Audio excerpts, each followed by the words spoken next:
সকালবেলা যদি পড়েন 3 বার আউযু বিল্লাহিস সামিল আলিম মিনাশ শাইতানির রাজিম 3 বার পড়ে সূরা হাশরের শেষ 3 আয়াত যদি তেলাওয়াত করেন, তাহলে আপনার জন্য আল্লাহ তাআলা 70,000 ফেরেশতা নিয়োগ করবে।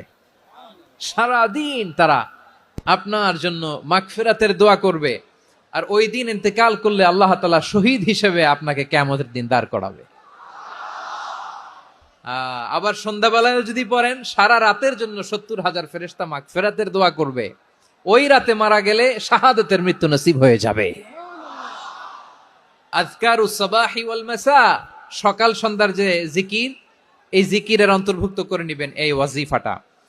যে হাদিসটা বর্ণনা করলাম সুনানে তিরমিজির হাদিস, যদিও হাদিসটা সনদের দিক থেকে দাঈফ, কিন্তু মুহাদ্দিসিন একরাম বলেছেন যেহেতু এটা ফাজাইলুল আমালের হাদিস, এটা পড়ার ক্ষেত্রে কোনো নিষেধাজ্ঞা নাই, এটা পড়া যাবে।